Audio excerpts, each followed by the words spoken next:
kumpanya, nagtipid sila dahil sa mahal na nga ang gas. So, here comes the Kopiko. Nagulat ako dahil out of the blue, ang schedule talaga ni Kopiko is Friday. Kopiko na out of schedule. Hello mga katita, this is Tita Barla. Tita Barla Loving Life. Yes, welcome to my vlog. Tita Barla at ang bago niyang buhay.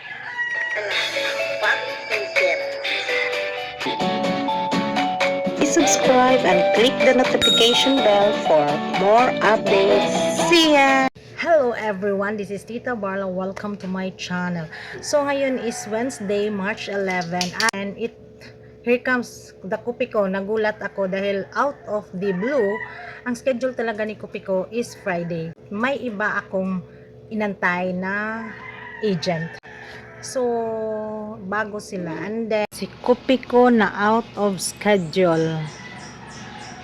So napag-alaman ko na nagtipid na sila na may kumpanya, nagtipid sila dahil sa mahal na nga ang gas. So galing sila sa isang bayan, tapos dito sa amin kasi sa boundary sa next bayan. So kinuha na lang nila yung malapit dito. Kasi ko, bakit Wednesday? Tandang gay, kalau mesti dolang gay. Na dito ay, nadiana dapita. So lahi na ang mga nila rin, ahente.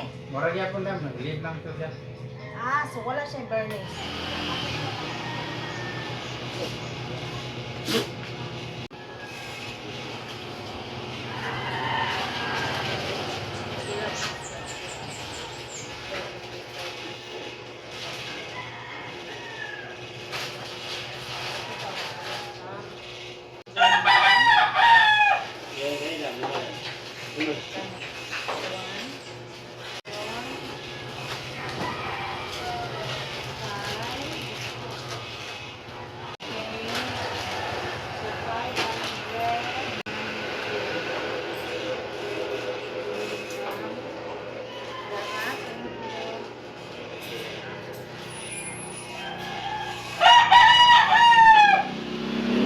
So ang kinuha ko lang is dahil meron pa naman akong mga stock. So si Cal cheese, ayan, dati isa lang yan, tapos isa in every 2 weeks kasi madalang pa siyang nabili dito sa amin. Ngayon is unti-unti na nakilala ng mga tao. So dati kasi ayaw nilang ganyan.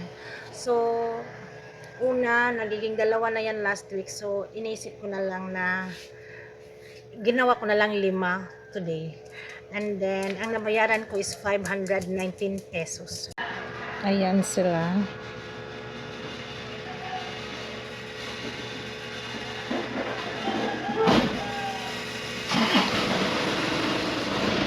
Yung stocks ko na Kopiko candy, dahil nga wala sila yung jar. So, bumili lang ako ng 2 pack. Yan. Ilan na lang yan. Wala na ding jar. So, pack, wala silang available stock. So, ano na lang. Ito, 2. Dahil ako din ay nagtitipid. Matumal ngayon. And then, meron akong isang bingbing. At, yun nga, itong 5 na Cal cheese. Ang binili ko lang is yung maliliit. Ito lang ang mabentang madali. Gusto ng mga tao na yung meron daw na yung malakihan, pero pag sabi ko sa price is hindi naman bumibili. So mag-stick na lang tayo dito dahil kay ahente 57 pa tong puhunan. So pwede ko pa siyang ibenta ng 7. Sa totoo lang hindi ako bumibili ng Cal cheese kung hindi kay ahente.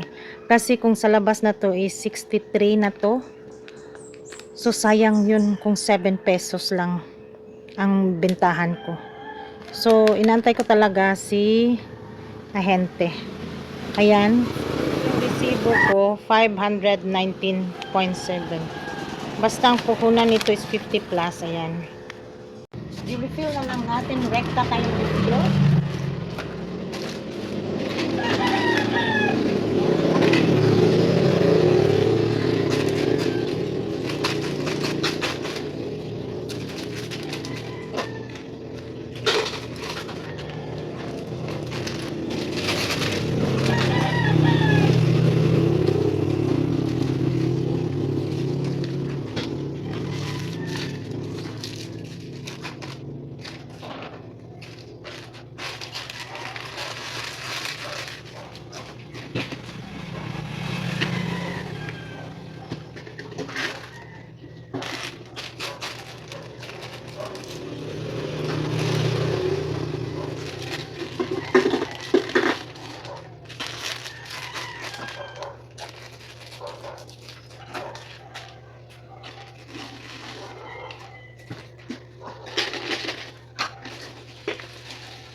ayan, nakita ko lang. Enjoy!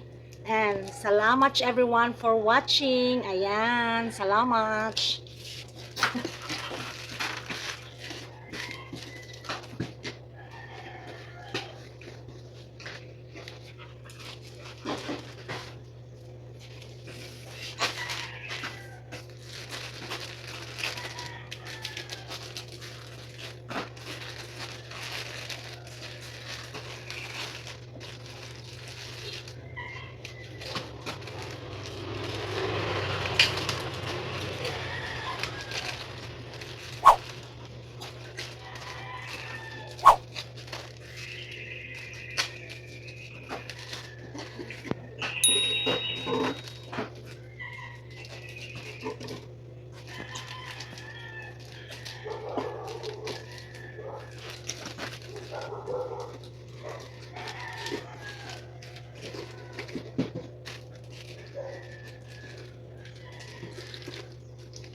Update ko for the day. Thank you so much everyone for watching, and comment naman kayo dyan so makilala ko kayo, and then bibisita ko sa mga bahay ninyo. Thank you so much everyone for watching, and see you on my next upload. Goodbye.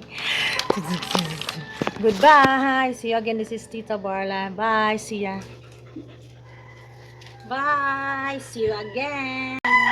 Salamat.